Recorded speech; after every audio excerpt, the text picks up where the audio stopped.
Hello everyone and welcome back to the video. I actually am making a crazy Archer Rush build loader video this week and it's going to be dropping very soon, so stay tuned for that. You don't want to miss it. But I figured before that video drops, I want to quickly make a top 5 best Archer Rush civilizations to pick up in Age of Empires 2, just to kind of introduce the topic a little bit to some of my newer audience and to ease you guys into that very insane build loader. And I felt like a warm-up video was necessary. So basically the Archer Rush, just to put it in simple terms, is a very good way to put pressure on your opponents while also making a unit that scales very well into the late game naturally. It's different from the Scout Rush because Scouts are not a very good unit as the game goes on. You can upgrade them, but they're not going to be your main composition, whereas the Archers up to Crossbow and Arbalest end up being usually your main composition. And so when it comes to a strong Archer civilization, we need one that has a nice early game and also has a good tech tree going into the mid and late game for their Archer line to be able to consistently make use of those power spikes along the way and slowly transition into a very nice late game. So that's the essence of an Archer Rush, and with all that out of the way, let's hop into the top 5 best Archer Rush civs in Age of Empires 2. Starting off at number 5, guys, we've got the Vikings. Now, although Vikings have received a nerf recently, I still believe that they're one of the best civilizations when it comes to developing your economy back home with your Archer Rush at the same time, and you're able to do that because of the free wheelbarrow kicking in at the start of Feudal Age. Such a massive economy bonus, and it just feels so smooth to play with. And the whole idea is you're able to afford like 2 ranges, fletching quite quickly, and you're able to develop your economy with farms and whatnot to build up towards Castle Age, all the while putting pressure on your opponent with those 2 range Archer production. You're also able, and this is not mentioned enough, to make a couple spears to either support your army on the offense or at home to defend your base as you wall up, and those Viking spears have an extra 5 HP. It might not sound like much, but that 5 HP might be the difference between getting an extra hit, and sometimes that's what you need when facing up against scouts, so it's definitely worth mentioning. And as far as follow-up with the Vikings after their initial Archer Rush in Feudal Age, they get to Castle Age where they get handcart for free, and it's like your economy just hits a whole new level, and you're able to either leverage that bonus to either get more military out on the field via adding more ranges and getting ballistics, or you can either add more town centers to continue to develop your economy and to try to aim for Imperial Age as fast as possible and gain an advantage that way. So Vikings are actually very flexible, and that flexibility kind of stems from their wonderful economy. And there's a lot of things you can do with the civ, but I feel like just having that strong economy followed up by really strong units and good timings just makes for a pretty solid Archer Rush civilization in general.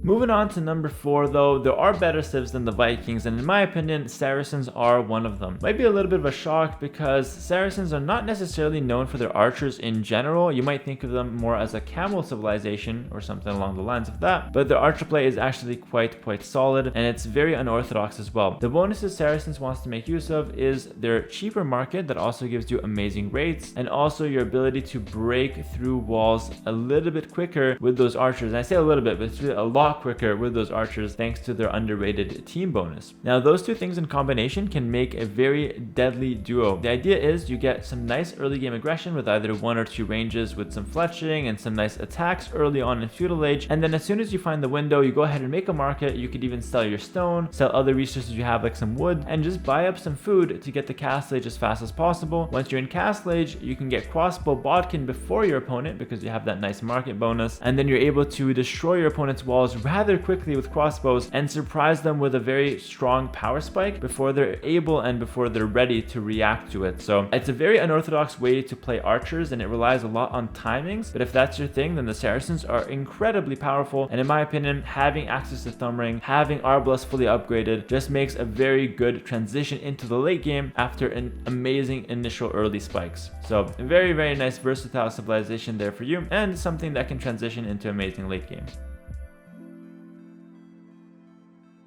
Following it up though at number 3, we're starting to get to the best archer civs in the game, and in my opinion, you have to have Ethiopians here at number 3. You can even have them higher, but definitely no less than 3. It's pretty much perfect when it comes to an Archer Rush because you have everything you need. You have faster firing archers, which gives you the edge in any archer versus archer fight for the most part, and also those archers are amazing at dealing with knights or any melee unit because firing faster means more damage per second output, and that just means that you're killing more things, which is in the context of a video game a great great thing to have. Not IRL though, please. And then, you know, following that up as well for Ethiopians, not only do they have strong archers, but they also get 100 food and 100 gold at 2 key moments. Well, at 3 moments, but 2 of them are really key. Start of Feudal Age, that helps you afford fletching and villager production in certain cases. And in Start of Castle Age, it helps you afford crossbow and bodkin, even if you don't have the most amount of farms set up. So why this is important? Well, Ethiopians can hit some really nasty timings similar to Saracens because of those free resources, and then combining that with the fact that they have really strong archers makes for an amazing, once again, deadly duo. Not only that, but Ethiopians have an amazing late game when it comes to their archer line, fully upgraded Arbalest, which still, by the way, fire faster, thumb ring is all there, and they also have amazing siege to go along with it. So definitely no lacking in the archer department for Ethiopians. They're very strong and standard civ from start to finish here, and it's one that I highly recommend if you love to play aggressive early on.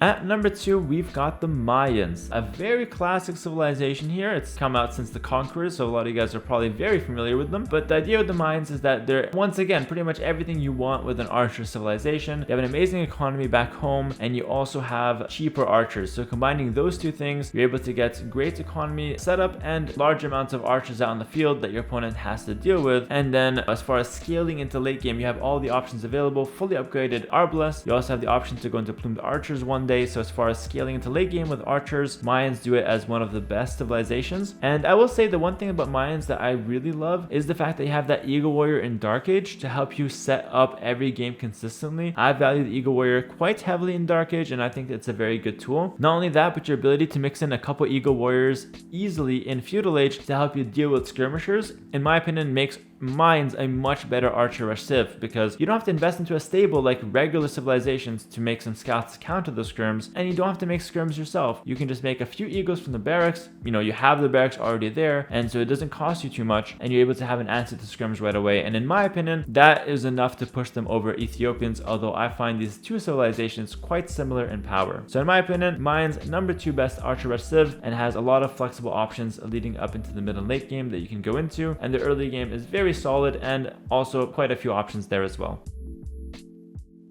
Alright, before I show you guys my number 1 civ, which is probably extremely and almost painfully obvious at this point, I will go ahead and show you some honorable mentions first, just to kind of include some civs that didn't quite make my list. Starting off at what I would consider 6th place, to be honest, Vietnamese. Incredibly solid. It could have easily been better than Vikings on any given day, to be honest here. Extremely close, like I said. You can definitely make the arguments. And the idea is Vietnamese, the archers have extra, and the range units in general have extra HP, so archers and skirms. Incredibly important in the early game fights, where just a little bit of HP can decide between you losing or keeping a unit. And so that's a nice bonus right off the bat. But you're also getting some nice wood savings because your economy upgrades don't cost wood. And so that's a really big thing with Vietnamese, just simply being able to have a nice economy while also putting out archers with extra HP at the same time. Again, it's these double bonuses kind of working together that in my opinion make for very strong civilizations, and Vikings do it well, but Vietnamese are right behind them in how strong they can keep their economy rolling while also keeping some good pressure on the field. Definitely a strong option. Next up, we've got the Koreans, and Koreans also get this nice double bonus for their archers. First of all, they get the archer armor for free, which is a nice little bonus, very comparable to the Vietnamese extra HP. It just basically helps you win those early trades. And then Koreans also get a wood discount on their units. So again, very similar civilizations. You get a double bonus for your archer rush, and it just makes it such a strong early game option. And as far as scaling, Koreans have an amazing archer line. Like the Vietnamese, I forgot to mention Rattan archers, but they're there. Koreans can go into war wagons if they want, or just simply support their archers with towers and siege. Very solid options all around. And then finally, for my last honorable mention, I've got Malay. Bit of a weird civ, so I was hesitant to include it, but it's actually quite strong if played correctly. It has a bit of a weird start, advancing to age very quickly, so you have very little resources when you get to Feudal Age, but you're able to get to Feudal Age pretty quick, you know, compared to some other civs, and so that lets you drop some ranges nice and early and develop your archer numbers. And then the big thing with Malay is the faster uptime to Castle Age and Imperial Age gives you amazing power spikes. So lets you get to Castle faster, get ballistics faster, gets you to Imperial Age faster, lets you get out Trebs with Arbalest faster, and just being able to be faster when it comes to getting your extra spikes and your upgrades for your archers. Those things are quite valuable when it comes to archer rushes. So great follow-up from Malay and amazing power spikes. Alright, and at number 1, the moment you guys have all predicted, I am sure, we've got the Britons. It's very cliche for me to have this at number 1, but I almost felt forced because of the amount of bonuses they have. They're actually not the strongest archer rush civ in the early game, like start of feudal age, but just how well they scale and the kind of bonuses they get in the mid and late game just forces me to have them there, just because they can do something that no other civilization can do, which is snipe your units from 2 or 3 screens away, because that's just how much range their archers have. It's quite ridiculous, but basically Britons have the sheep bonus nice and early, so they have a little bit of extra food. Not only that, but they also get their archery ranges working 20% faster as a team bonus, which is a great nice little boost there. It lets you stay on one range and maintain good production, or you can go into 2 ranges and always outmatch your opponent no matter what they try to do early on. And then following that up in Castle Age, you get an extra range now as a civ bonus. You're missing out on Thumb Ring, but it's not important because we have cheaper town centers, and that extra range followed by ballistics lets us win pretty much every fight from a safe distance, and they're always forced to engage into us if they want to take the fight. Otherwise, we just pick them apart from range and we slowly develop our advantage that way. Going into the late game, we have 11 range arbalists fully upgraded, which is bonkers compared to the 8 range arbalist, which is standard. And then not only that, we got the longbowman, which has 12 range with a bit of extra damage as well, which is once again quite an insane option. And then to follow those up, you also have werewolf trebuchets, which are crazy. And just in general, the Briton composition around their archers is so strong. So Britons, definitely your go-to archer rush civ when it comes to just how well they scale. And although you lack that initial power, you have enough to get by, and your mid and late game is absolutely crazy. Alright guys, that's going to be it for my top 5 best archer rush civilizations. Hopefully you guys have enjoyed the video, and like I said, stay tuned for what's coming in terms of archer rushes. I also have a tier list planned for team game flank civilizations, so it's going to be a lot about archers, and I hope you guys are ready and excited for it. Thanks for watching the video, and I'll catch you guys next time. Peace!